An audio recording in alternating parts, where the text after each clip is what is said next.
you have to fail. It's part of the process. And the big picture's up here and we'll get there, but it's okay to look kooky on the way. You've got to kind of want it more than you care about what others think. You want to know that you can paddle in fast and you've got a good paddle. And if you're not confident with that, it's going to leave you with a lot of doubts. That was definitely one thing that's non-negotiable. You don't want to be worried about your paddling. If you're working on something specifically, it might be important to have one keyword: attack or flow or play, whatever it is that's meaningful to you. If it's a cutback, it might be like hold. Do you struggle with your paddle power? Well, I can go months without surfing and roll to pumping waves and surf 3-hour sessions multiple times a day, day after day after day, by using the Basis Paddle Trainer. It was a total game changer for me, and it can be for you too. These things actually work, unlike elastic resistance bands. You can train your paddling anytime, anywhere, so you can catch more waves and have more fun. Just 10 to 20 minutes a couple times a week, and you're gonna be in insane paddle shape, right? So remember, the key to progression is more waves, and the key to more waves is more paddle power. Check it out at surfbasis.com. You're gonna be stoked. All right. Welcome to the Basis Surf Podcast. Very excited because we got Clancy Dawson. He's a coach at Surfing Australia, focused on preparing elite Australian surfers for the world stage. Want to get into all sorts of cool stuff that you're up to, the kind of preparation that you're doing with your elite surfers, how this applies to everyday surfers. I know you got lots of really interesting, innovative techniques as well. I saw you doing some crazy stuff to practice airs, for example. And I also want to spend some time on that program. I know that the Olympians, like Tyler Wright, Molly Pickham, Jack Robinson, Ethan Ewing, they're really focused on their paddling to get a gold at Tahiti, and want to learn more about that program as well. But first of all, just thanks for joining, man. I'm very psyched to have you. Thanks, Van. Stoked to be here. Hopefully, can share some interesting things for the people watching. Cool, man. Well, I was scrolling through and you said something that was really interesting that I think probably is going to filter in through all of this. You said your philosophy that it's important to go big, to have the freedom to fall and look kooky. And it's always about getting attempts, never about perfection. Tell us about that. Yeah, I think it's, just learning from other sports and the greats, everyone, it's a common theme. You have to go through that stage of learning any new trick, whether it's an air or barrel or anything in life. You don't start good, but it seems so obvious, right? But what I found is a lot of kids stop trying something because they were embarrassed by how they looked. So I thought, okay, this is actually really important that we address this. And from a coaching and a program point of view, they know like that's okay with us, because I think sometimes, the young surfers, they're trying to impress you, or they're trying to like impress their friends, or what it's like right. no one likes feeling kooky. Everyone likes to feel like, oh, I'm good at something, but it's just a natural part of the progress. So just learning from what the best have done in surfing and other sports, we just wanted to make that really clear. It's like, you have to fail. It's okay. It's part of the process. And the big picture's up here and we'll get there, but it's okay to look kooky on the way. Yeah. I know you work with a lot of the Groms that are coming up and are going to go pro. But I mean, really, this applies to any developing surfer that's trying to learn anything, right? So you could be an older surfer that's trying to learn something, and this applies just as much, if not more in some ways, because it's a weird thing. I think surfing culture is so interesting because, like, I don't know, if you're playing soccer or baseball or basketball or whatever, I mean, football for you guys, right? Like, surfing has this unique culture that's just really judgmental. Most of those other sports don't have the term kooky. You know what I'm saying? Yeah. That really holds people back. So True. Any advice for people in terms of how to get over that? Because I feel like that mental stigma of being like, oh, I look like a kook can be like a really hard thing to get over. Yeah, it's so true. Like, even like a lot of the coaching techniques I've used have been like, people have written me off and said, what are you doing? Like, that's ridiculous. And I've had to kind of go through that myself in coaching. And I think it's harder for young surfers, like the teenage years, everyone's so self-conscious. And for like just an adult surfer, like, you're right. It's such a big thing in surfing. You want to look cool. It's a cool sport. But I think when you know yourself and you know what you want, and you want that more than what you care about other things, that's when you don't care. So you've got to kind of want it more than you care about what others think. And Like I get inspired by Kai Lenny and different innovators who are prepared to do things that aren't like cool, but it's pushing the limits. Like, you know what I mean? Like just trying anything and not sure if it'll work. Like, yeah, jump off a trampoline, chuck straps on, do this, do that. And yeah, I love that mindset. So for me, it's sort of a little bit natural, but everyone wants to feel cool. But I think you've just got to want it for yourself more than you care what others think. I love that. Yeah, you just really got to want it more than you care about others. And the thing is, if you want it that bad and you're willing to experiment and innovate in that way, you'll get there much faster. And then all those people that were like talking shit or whatever, you're just going to be able to laugh at them because like you're doing the shit, you know, and they can't talk shit anymore. That Exactly. seems like the way to go, right? And it is interesting that you mentioned like Kai Lenny. I just interviewed Ridge Lenny, and that podcast came out literally like this week, and he was talking about, how he put straps on his boards when he'd practice airs because it would just like kind of increase that finish rate. But again, that is something that a lot of people would be like, what are you doing? That looks crazy, right? Yeah. Yeah. And so what are some of the, and you mentioned that this came naturally to you. What are some of the more thought-provoking or innovative or interesting like techniques that you like to employ with your surfers that might get some eyebrows, but you have found to be really effective? Using the jet ski for more attempts. It's pretty common now, but sort of 10 years ago, when we were doing it with young kids, a lot of people, like even pro surfers and good coaches, were coming up to me going, "That's so dangerous. What are you doing?" Like, yeah. And still to this day, people will say like, "Oh, it's not the same as surfing." But it's like, yeah, but it's more reps. Like that's the biggest barrier in surfing. So while it's not the be all and end all, it's one stage that I want to fast track. The other big thing is I brought gymnastics into our training program. Again, I didn't think it wasn't like my idea. Like skateboarding, like snow sports did it. It just made a lot of sense. Like if you've got good body control on land, then that's going to help you when you've got a board and a wave. If you don't have that, then I feel like it's going to be a limiting factor. So it sort of didn't seem like a risk to bringing it in. Just felt like, oh, that's going to definitely help. But then it's just been, still to this day, it's like, oh, but it's so different. I'm like, yeah, I know, but we're just learning one part of the trick. But yeah, I have been surprised with how much resistance to the different training methods. But I guess, as you said earlier, it is where, I guess it exists in surfing. And I think you got to, again, I just always think about, well, I don't care because like I want to see my surfers like training differently, and that's what's going to give them an edge. So I just kind of stuck to it. And thankfully now it's been like 10 years, and some of the surfers that have trained since they were young are like now on the world tour and doing huge airs and dominating competition. So that's when the perception changes. But in the early days, you're just like, what are you doing? And the paddle stuff and even the gym work, when we first opened the gym, a lot of people were still like, oh, I don't know if weights is any good for surfing. And like kind of Mick Fanning, I think, paved the way in Australia for training hard and a gym. So we did have that. I think we all love the idea of you just go surfing and you're the best in the world, and you don't have to train. It's like, because it's so pure. It's so pure. And I fully get that because we are such a pure sport. But these days, if you want to be the best, there's just so much more to it. Right. Yeah. It's interesting because you're right. There's this blend of like lifestyle and sport, and people think of surfing, and it's part art, it's part expression, sure, but then it's also athletic. It's a sport too, and you got to train for it like it's a sport. And so I think that's where, you have surfers that treat it like an art or think of it as a pure art that kind of in that mindset kind of holds back the sport aspect of it. But I think you can have it be both, and I think you can enjoy both, totally. And totally. Yeah. And that's part of the reason why I started this podcast. Like I almost wanted to like normalize these discussions in a way. Normalize is the wrong word, but like, I just want to like have more of these discussions. And then like, I interview Zeke Lau or I interview Parker Coffin or any of these guys, and they're just as nerdy as we are. There are some surfers that want to pretend like, they just grew up like Tom Curran. They grew up with bottom turns and carves like Tom Curran, so that's part of the thing. So let's talk a little bit more. Well, so and circling back right to the whole jet ski to get more reps in. Yeah, I mean, I remember seeing footage of Italo doing it back in the day, like a while ago. I haven't seen it in a while, but like does seem like a genius way to turn, like, because he's just doing it in like the shore break on like a 1 foot wave. and it looks so fun. It seems genius, but also it does look gnarly.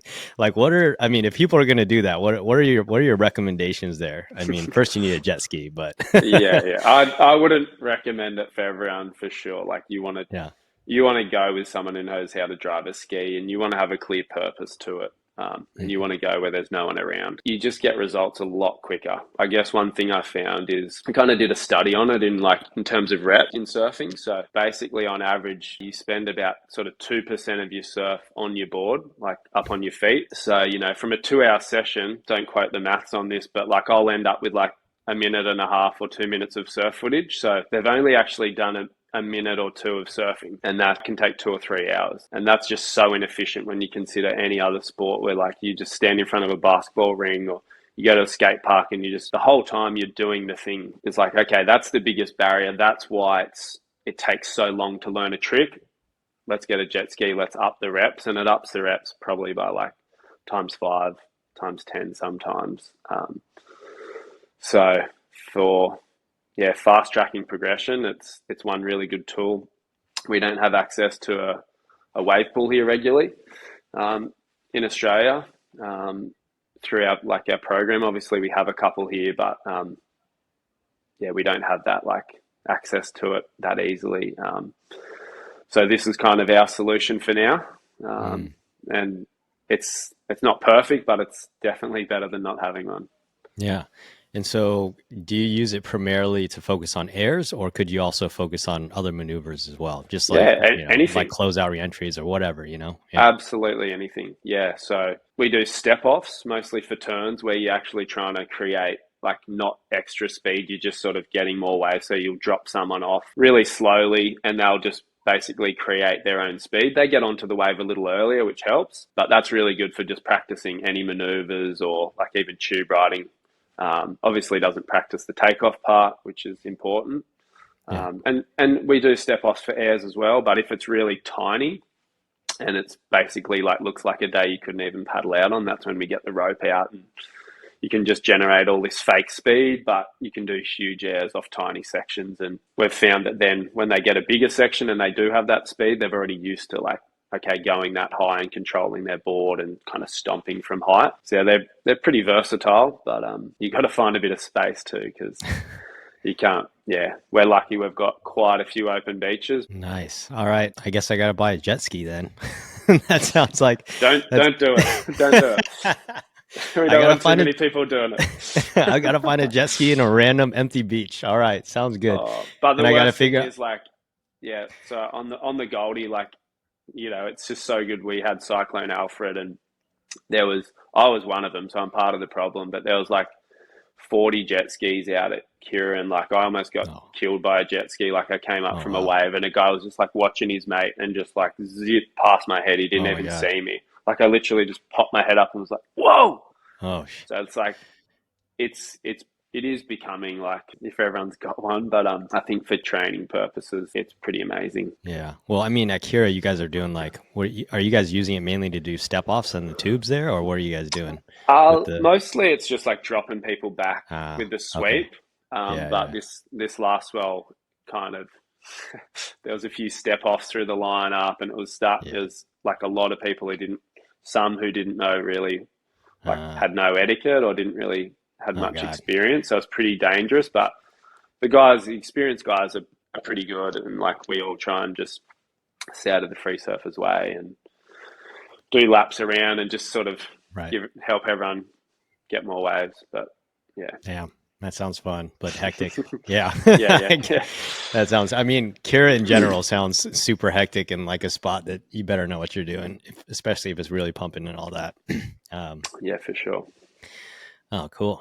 So, that's super interesting. Like, it's so funny that you mentioned the gymnastics things as well, because literally I was, I'm trying to kind of figure out my own training program, just like, especially with my core and my legs and my hips and all that. And I was like, who should I study? And I was like, gymnasts and martial artists when I was like looking at training and whatnot. And I was thinking about gymnasts in particular, because they have so much plyometric power, and a lot of it's rotational as well.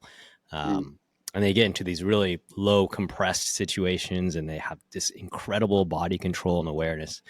And that's so funny that you were saying the same thing. So like, what kind of like, what kind of drills, or what kind of, how have you implemented gymnastics into kind of the training that you guys do for your athletes? Yeah, spot on. Like their build, they're just like strong lower body, just like surfers. All the positions are relevant to surfing, even without like the aerial side of it. I feel like just balance and body control and strength, Yeah. even just for a power surfer being a gymnast, I think Right. would be super relevant. Like a lot of similarities there. We just train all our crew like on trampolines, but also on sprung floor. So a lot of it's just using their own power, learning how to spin in all directions so that there's no limiting factors with no matter what air they want to do. If they want to flip, they can flip. If they want to side flip, if they want to cork, if they want to just do big straight airs, if they want to tweak things. The goal is that they just have everything accessible to them. Like their body has no limits in terms of what it can do. So then it only comes back to, okay, now what work needs to be done in the surf, which is where most of the work has to be done. Like I don't want to say spend all your time on a tramps and you'll be good at airs. It doesn't work like that, but it'll make sure that's not your limiting factor. So that's our goal with any of our surfers who are aerial focused. The ones who aren't, because like not all of them are, and you don't have to be, but I think a lot of them still like it from just a balance and a coordination point of view, just as like a nice extra cross training. Well, for your power surfers, let's say, are there Yep. any key exercises that you would recommend that you think is, like a foundational one that you think is just going to be broadly applicable and helpful that you would recommend? Just lifting weights. Yeah. We have a massive gym here, and a lot of our program for all our surfers revolves on a strength-based program. So like any surfer, if you go into the gym, just working on that lower body strength in particular. Like surfing, we get a lot of upper body strength just from paddling and pushing up, and physically, like our top half gets a really good workout, but because we're on standing on our board for 2% of the time, our legs they do nothing for most of the time, but that's where you do all your turning and stuff from. So like strength work, and then we also incorporate like Pilates, a little bit of reformer Pilates and mat Pilates. So if you're doing a combination of strength work, so you've got that muscle mass, and then you're tying in some Pilates based training or similar, then you're going to have that control, that ability to shift weight, get into those lower positions, strong connective movements, as opposed to just having strong muscles. Like the body's really connected and moving well. So they're like pretty basic. It's no secret, but that's what our best guys do. They do a lot of gym. They do Pilates as well. They do a lot of foam rolling after their day, so they're always staying mobile. They warm up before every surf. You're not stretching before a surf, you're warming your body up. And then at the end of the day, you're rolling out, you're keeping mobile. And yeah, I think for most surfers, that's super important, and it's what's going to keep you surfing for longer and surfing into your 50s, 60s, 70s, all that and beyond. One of the things I was curious about, let's say, I mean, who's one of the guys that you're working with right now, for example? I've got a fair few crew. I know you got a bunch, but like, weren't you in Hawaii with Callum? Weren't you in Hawaii with Callum? No, he didn't come to Cal didn't come to Hawaii. Okay. But he does a lot of work with us here, and he definitely jumps in on a few sessions with me. But I had Jarvis Earl and Lennox Smith over in Hawaii. And so, like, taking one of those guys, for example, if you were to break, and I guess it's probably going to just really depend on the time of year and whatnot. But let's say like a typical week, let's say, right? A typical week, like how would you break down like the volume in terms of like training and technique and all of that? Like, where do you spend time focusing with these guys? I guess a typical week might be 3 gym sessions and 2 technical based sessions and 1 tactical based session, with tying in a little bit of gymnastics on a daily basis if we're training aerials. That's a super general week. We obviously spend a lot of time trying to get our surfers around the world, whether it's me going with them or they're off with a sponsor or other friends. We want to make sure that they're ready for the world tour, and that means surfing a lot of other places than just the beach breaks and points. We get a lot of small swells, but typically from a training point of view, it's pretty standard. Like they're training times a week in the gym with, heavy weights. They're doing mobility every day. They're warming up before every surf. They're doing a little bit of sprung floor gymnastic stuff a couple times a week. Yeah.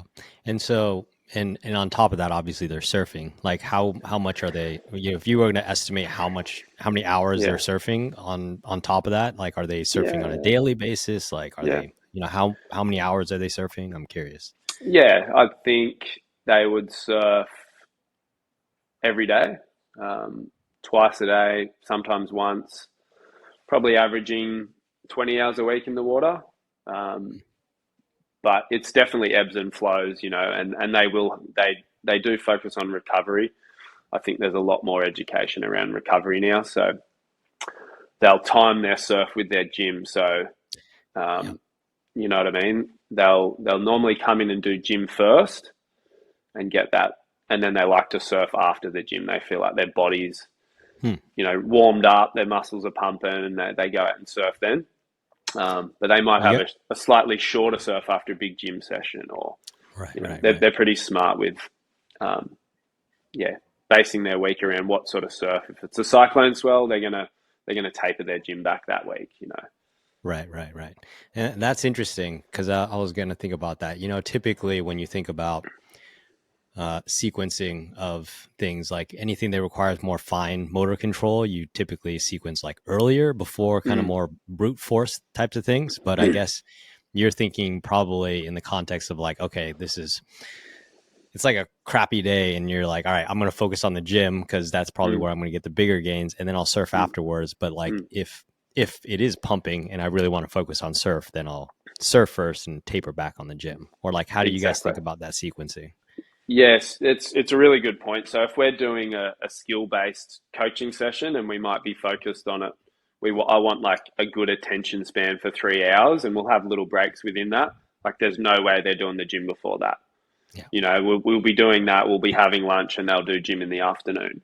If it's more like a free surf day, they might come in and do a quality gym session, and then go out for an hour and just have a free surf with not a whole lot of technical improvement as a Yeah. focus point. But we're chatting with the surfers and the strength and conditioning coaches, on a daily and weekly basis, tailoring around like our surf windows, because Right. Right. that's the uncontrollable. We try and have our set gym times, but ultimately we do need to make the most of the best surf windows and Yeah. whatever Mother Nature throws at us. And you guys are probably modulating the load, incrementally, and you're probably just so that like the load doesn't accumulate so much that it's really hampering their surf, right? Like, obviously Yeah, like if you do super heavy squats and then, you go for a surf and you're like, I can't even like, pump yeah. my board, I can't even do it, stand up on the board right now. But you guys are probably modulating that load so it doesn't become overwhelming and all that, right?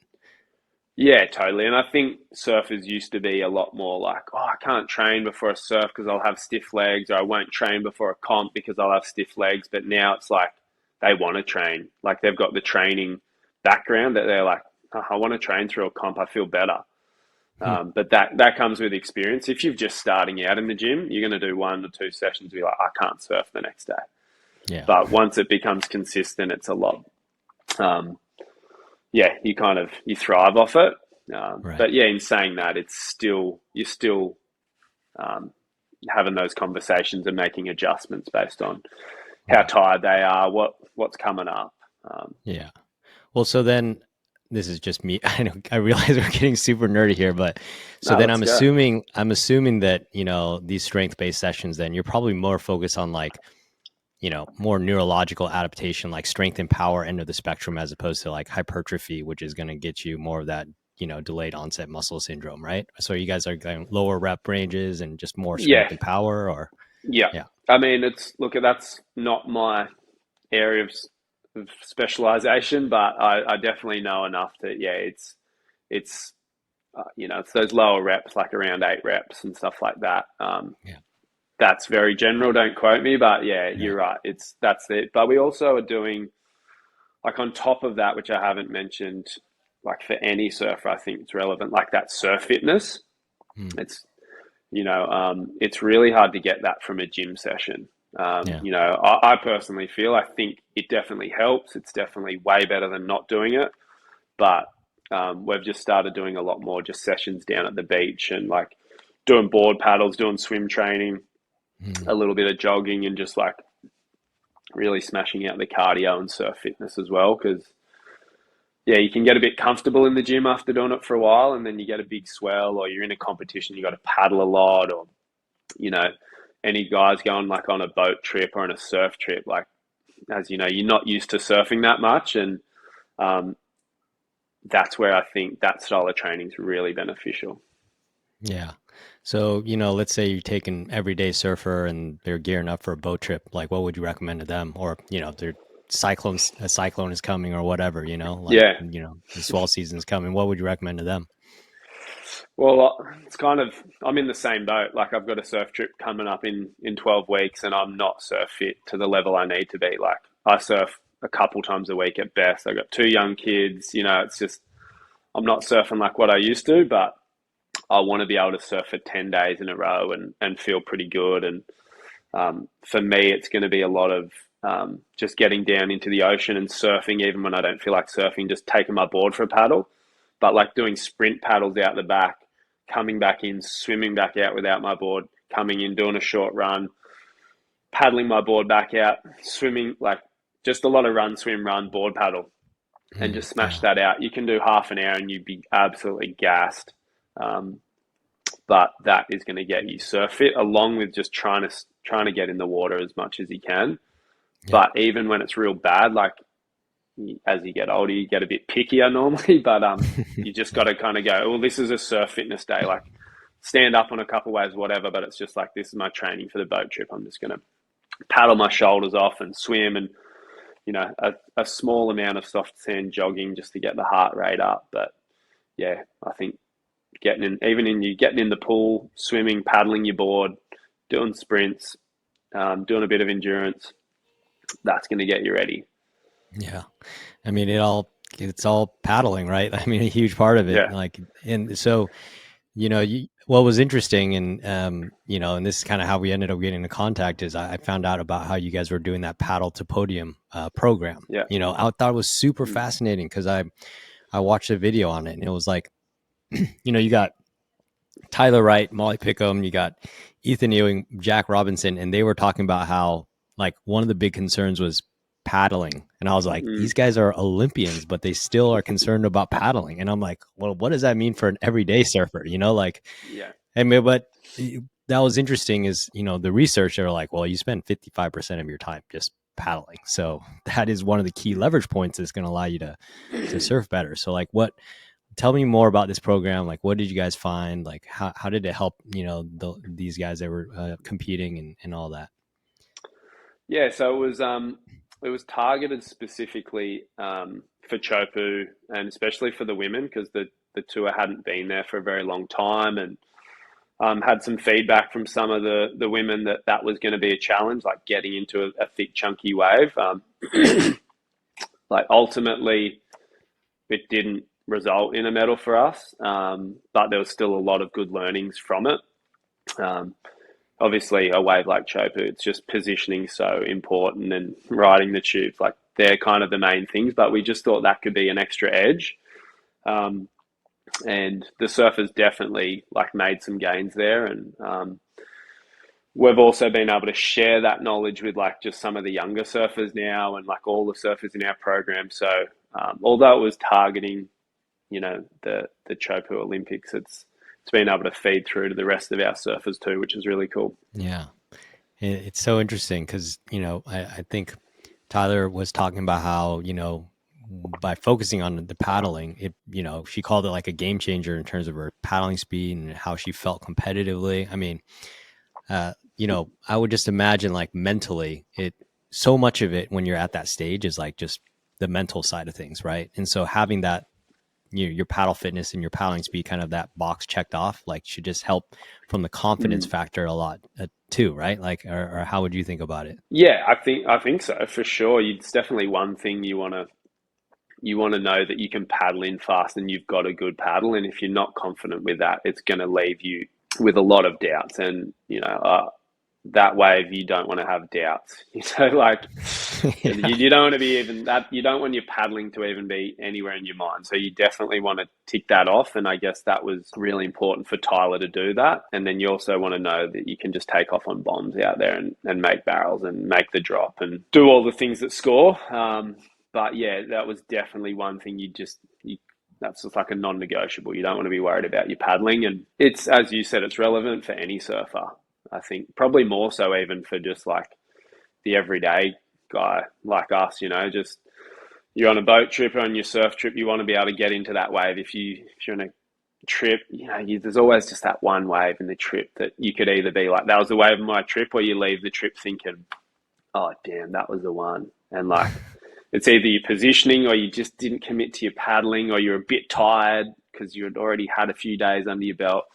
And that's the one your mates are always reminding you of, like, oh, remember that one? You went over the falls. Like, so yeah, it's, Yeah. and it's relevant for everything. Paddle battles, if you win a paddle battle, it could turn your heat.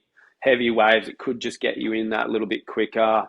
Yeah. Endurance, it could help you surf longer in a boat trip. Like, paddling's obviously a really big part of what we do. And it's not something too many people train for. And it's something that we've definitely focused on the last few years, which has been just a nice addition to everything else we do.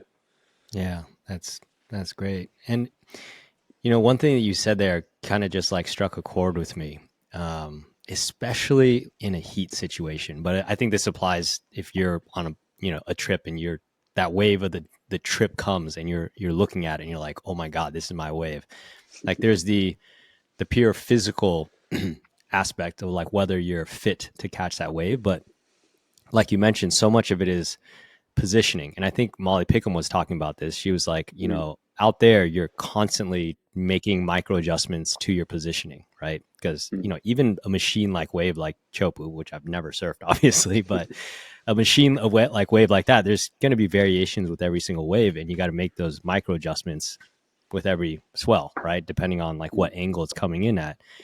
And like so much of that is dependent on you having the clarity of mind to make good decisions and make those micro adjustments. And, what I've noticed personally, and I'd be curious to hear what you think, is that like when you are physically fatigued, your mental decision making suffers as a result. And then that then impacts your wave choice, your wave positioning, and then that can make the difference. So it could be like, you're in good enough physical shape to catch the wave of the day, but you're just tired. So you're not in the mental space to actually catch that wave. And then that means that wave of the trip is the one you lost because you just weren't there mentally. Like, does that resonate with you at all? Or how do you think about it? Yeah, of course. I think it's not just having the paddle speed once off. It's like, that you need the endurance, and you need like, the more physically gassed you are, the harder it is to focus. So the more physically fit you are, you're going to be able to focus for longer. And you want to train your mindset to be able to focus even when you are really under a lot of physical stress. But just like being able to bring your heart rate back down, having your body just feeling good, it's just such an advantage mentally. Yeah, so true. Well, let's actually, I'm curious because especially at the elite level that you're dealing with, like, but again, I think this applies so much to everyday surfers as well, is like, how do you turn your head around? Let's say you're in a heat, you're coaching one of your guys, they're in a heat and they're down, and it's so easy to just get down on yourself. And this could be a heat, but this could also be like you went out for a surf and like it's pumping, but you're not getting the waves you want, and there's a crowd. Like, how do you reset yourself? Like, mentally, how do you turn things around? It's a great question. It's something that myself and all the coaches and the athletes, and we've got a couple of sports psychologists here, spend hours talking about and trying to implement different techniques. And some surfers do it amazingly well and have like a very clear system, and others are still learning, and others kind of find it harder to find what works for them. And then like, I try and implement when I'm out in my own surf. Like, it's a really good way to test your own theories. If like, does this actually work for me when I'm pissed off and I can't catch a wave and I've just been dropped in on, or I've just cooked a hell one, or I've, you Yeah. know, just tired and not catching anything. What's actually helping me in this moment? Um, so yeah, there's definitely some techniques. I think one is having like a bit of clear expectations on what you want your surf to be. I think too often, guilty of it myself, you paddle out there with like way too high expectations. So you see the wave of your day and you're like, oh, I'm going to get three like that. And then when you're watching others, you're like you're already like off. Your already mind's just in a bad place. And surfing a heat, um, often a surfer will think like, okay, I've got to do three big turns on a wave. It's like, I haven't seen a wave like that in 20 minutes. Like, let's talk about doing one big turn on a wave, and two might be good. So I think whatever it is for you, going out there with like a clear expectation of what success looks like in that session, can be as simple as you like. That's a good starting point. Regardless, something will go wrong and you'll end up like in a, you know, pressure cooker situation, or your emotions might hijack you. And then I think you really want to have a process of how you get that. So the first thing's like awareness. So if you're not aware of it, you can't change anything. And that would be the first thing I'd recommend anyone go and do, is like, if you notice it, you're like halfway there. You're like, oh, okay. You know, I'm learning this from all the sports psychs. I'm sure they won't mind me passing this on. It's like, you notice it and then you can kind of name it, and you're like, yeah, I'm pissed off. Like, and where are you feeling? It's like, yeah, my heart's like, it's in my chest. I feel tight. Like, okay, so that's like, just by doing that, your body like kind of realizes what's it doing, what it's doing, and then most, like, I think just pretty standard is just having a few breaths, like longer out breaths, just trying to lower that heart rate. And that might just get your brain back to a bit of a position where you can start to think, okay, like, what's my next job? Like, what's my next focus? Why am I out here? Oh yeah, that's right. Like, I've just got to get one wave with one big turn. Or I said I just wanted to get one good wave. Like, okay, the session's not over. Like, let's just try and get one. And bringing it back to what you initially paddled out for. I love that. That's so funny, because I was struggling. I remember like a week ago, I was like bumming out, and I knew I was thinking a very similar thing. I was like, I'm getting too frothed out before I even get to before I get to surf. I'm like, oh, it's pumping. I'm going to score. Yeah. And then you get out there and then like, it's crowded or whatever. And then you're just like, and then that expectation is really what sets you up for that frustration, Yeah.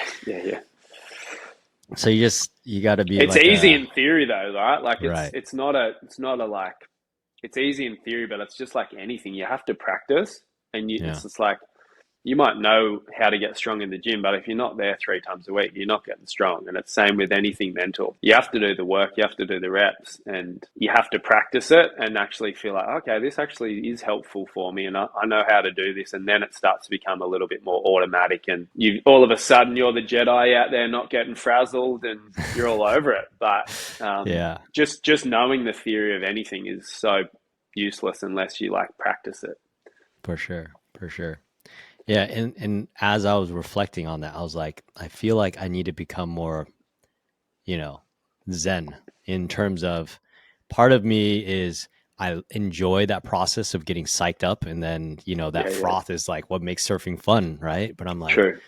I'd probably have more fun if I just set more middle expectations, right? And kind of follow that middle path, which is like this Buddhist concept. And then like, oh, I get surprised, like, if things turn out better, and that generally that's, you're going to have a more kind of rewarding experience that way. But it must be kind of really hard in a competitive context though, because in a competitive context, like, I'm going to win. That is the goal. Right. And so, but I guess the way you'd probably position to your guys, or, I mean, you tell me, but you're going to be like, you're not going for a 10 on every wave, like get, a couple of 7s and then get some solid scores. And then you can start to, go for the 10 after you get some solid scores in, right? Or is that the kind of tactical stuff that you guys probably deal with, things like that? Yeah, tactically, I think you have to sort of earn the right to get that 10 or do that like big thing you've been training for. in saying that, there's certain conditions where I'm like, it's just full. We're going for a 10 from first wave, and I see Italo doing that, and I see Gabby doing that, but that's like they've done the maths on that. They know that I'm going to get 10 attempts at this. I'm going to get 7 attempts, and if I just get my reps up as soon as this heat starts, like I'm going to stomp 2 and I'm going to win the heat. So certain conditions, it might look like, whoa, they're so reckless, but it's like, no, that's so calculated. And they're trying to get their attempts in as early as possible. When you're starting out, though, they've got so much confidence in their ability. Most of the time, you're wanting to start with that solid wave and build momentum. Like most surfers are a momentum surfer. Most free surfers, like me and you, we go out for a surf. Like if we start with a decent wave, like that gets us going. If I sit there and try and wait for like the perfect wave for an hour, like that's not a good strategy for me and not for most people. It's just start with anything, get a feel for it. Okay, cool, I'm on the board, like, and you start to build and like, it's this kind of very similar for a pro surfer to it is, a recreational surfer in terms of you want to set a bit of a plan and you want to have some realistic expectations. You want to keep the froth, like you said, like it's why we do it. Yeah. But you can froth, but not kind of like it's really hard when the waves are pumping not to completely froth out. It's one of the biggest tests to that. I don't think I've conquered that. Like, I'll be honest, no way. It's so hard, man. But I try and just tell myself and like, just get one good one as opposed to like, a million. And it's the one thing, even with competitors, pro surfers, when the waves are barreling, it's so hard to think of it. It's like, it's a heat. I talked to like Liam O'Brien about this, like seeing the biggest barrels he's ever seen in his life at Chopu, and like the battle between wave selection and going, oh my God, like any of these waves could be wave of my life. Like, but maybe I should wait till the other guy paddles out to take an opportunity away. Like, what am I doing? Like, it's the ultimate test when there's like huge barrels, and it must be the biggest test for those world tour guys when they're seeing pipe and chopes as perfect as it gets, and they're trying to like strategize a heat. And Jack Robbo, like you talk about Zen guys, like he's obviously got the skill set, but then the ability to like, retain his froth levels and still get super barreled and surf smart heats is like, he's the man at it. And you see how much work he does on his mindset. It's like, it's incredible, and you see it pay off. Yeah. Fascinating, man. All right. Well, I think we could go on for hours, I'm realizing, but we should probably work towards wrapping up here. This is a question actually from one of my subscribers. So we'll kind of do this in like I got like 5 questions for you. Some of them are my normal questions, but this one is a question. We'll do it in kind of faster format. Have you had any light bulb moments when it comes to boards or fins or anything like that? I think quad fins, light bulb moment in how much extra speed you get for tube riding, like especially fast tube. Quads are just night and day better. And then watching Toledo win trestles on a quad fin, I think I'm excited to see, like with more speed, what you could do, and bigger fins faster, seeing what foils are doing. I think there's some sort of hybrid coming still, where like an invention of fins and board that they just go way faster, and then that changes the game and what people can do. But there's something in the quads and then the foils, and I feel like there's something in that. Interesting. I'd also love to see a board that can be ridden both ways, like a skateboard. So then it can bring in like switch surfing and going from one thing into the next. And I think someone will figure out how to do that with a different fin system. Whoa. I've seen like some surfers, like more cruisy guys, like have double-ended surfboards, but like, that definitely sounds interesting. What is your favorite quad fin setup of the moment then? Oh, obviously it depends, but let's say it's rippable waves. I literally just have one set. I don't know. Um, What are they then? they're just the FCS performers. Okay. Yeah, Yep. it just kind of doesn't matter too much. I just think the technology, like just having any quad fin setup, Yeah. is just you so much extra speed and grip. Like any little chandelier you hit in the barrel, just fly straight through it. Got Just it. night and day better. Okay. Any mantras that you have in your head when you're out surfing? I just try and remember like it's just fun and it's not too serious. You know, Yeah. I do it because I love it, and that's about it. You're not like, don't be a kook. Don't fuck Nah, up. I'm so used to embarrassing myself in front of like my surfers. I'm used to it now. Like I've been humbled so many times. I'm past that point. Maybe in my like mid twenties, I was like, trying to rip and be so like, but not Nice. anymore, mate. I'm past that point. You've transcended ego, man. You're on another plane of existence. We There's still a aspire. We little want to be bit. like you. It still hurts. Like I was telling you before, like Yeah. I paddled out with Jarvis and Lennox, like out at sunset, and I was like, I've been here 10 times, come sit here. And then next minute I'm just copping 10 footers on their head and they're just laughing, saying, what do you know? Like they're just losing it. So yeah, I've yeah, I've just embarrassed myself that many times. It doesn't matter. That's so funny. All right. Kind of similar to this, but I guess a slightly different twist. What is your intention when you're surfing a wave? Like what goes through your mind? That's an interesting question. I definitely think I think it's good to have an intention when you paddle out for a surf. And if you're working on something specifically, like it might be important to have one cue word like attack or flow or play, whatever it is that's meaningful to you. But you kind of like you want to be surfing off instinct. So like when I'm paddling in, I'm not really thinking anything. I'm just letting my brain and my body take over naturally. And I think as a coach or as a surfer, you want to go out with that. You want to let your body and your mind do what it naturally does because you've got to read the wave, you've got to react. I think if you're a coach or if like when I'm coaching, I'm definitely trying to give the surfer like one thing to think about when they stand up in a wave, when they paddle out. Like I could tell them like the sequence of maneuvers, which might be 50 things, might sound great, but it's going to make them surf worse. So for me, it's super important that when they're actually riding a wave, they've just got their instincts to rely on. Yeah, I like that. Well, so then I guess this is kind of like the question I had before then. What is your typical intention? Let's say it's just fun waves, like it's not like insane macking Kira, like, fun waves. What is your typical intention? Like, what is your intention when you go out for a surf? Is it attack or is it flow or is it, or which one do you most Yeah, commonly give to your athletes then? How about that? yeah. I think it's super individualized, but it's Mm, just the first step for anyone is just knowing what they want to get better at. And then it might just be like, I want to get better at a cutback. Okay, my intention for today is to like try 5 cutbacks, and I don't mm, care how bad they look. I just want to try 5. And like when I come in, like, cool, I've got a bit better. I've tried a few more than I ever have, and that that's the mindset that I try and bring to the young surfers is like the more you try, the quicker you'll have it.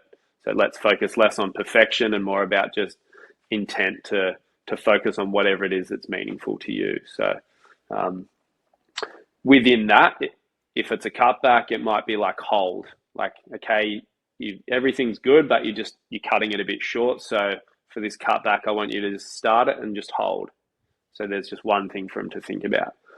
Like I'm not saying, so bend your knees, then look, then turn your head, and then put your arms out like that, and then do this. Like that might all be true, but um, we can do a bit of that on the dry land. But when they're out in the water, it's kind of like the most important thing for now is hold. For if it's an air, it might be like I want you to just think about projecting out to the beach. That's all I want you to think about for this session, and try and get as many attempts at that. But I think one thing a lot of us don't do is actually paddle out with an intention. So yeah. it's whatever it's meaningful to you. But if you paddle out with an intention, you're going to get better at surfing a lot quicker than anyone who just goes out and see what what comes. If you spend 5 minutes looking at conditions going, oh, I'd love to get better at backhand snaps. Like, okay, like I'm going to go try 5 today. Like, and you do that over a couple of weeks, all of a sudden you'll be like, well, my backhand snaps heaps better. Yeah, Super basic, but yeah, easy one. It's all the fundamentals. Okay. What wave would you surf if you had to surf the same wave for the rest of your life? What would that be? And you don't have to name any secret spots, but you can make up a name, but you could describe it the wave if it is a secret spot. I'd probably just say Kira. Okay. Kira behind the rock Kira, or like what kind of Kira? Like Kira, sort of 6 foot. If it was good every day, like it'd mellow the crowd out. 6 foot, it's just that perfect. It's on my forehand. Skeleton Bay is the other one that's pretty insane. Wouldn't say no to that either. All right. If you were stranded on a desert island and in front of that desert island was Kira, what board would you bring? I'd have a 6.0 quad fin setup. Nice. Heavy glass. Heavy. Like, I want it to pick up and feel like almost a toe board so it doesn't snap. That's just that's all I care about. Yeah. And speed. Any particular model? This might be a bit controversial, but I love the JS Big Horse. Had a couple of them for Indo that were really good, but then also got a DHD Sweet Spot that also went really good on the last swell. So that'd be my 2 picks. Nice. All right, man. It was super fun chatting. Thanks for joining. Cheers, man. Thanks for having me. Legend.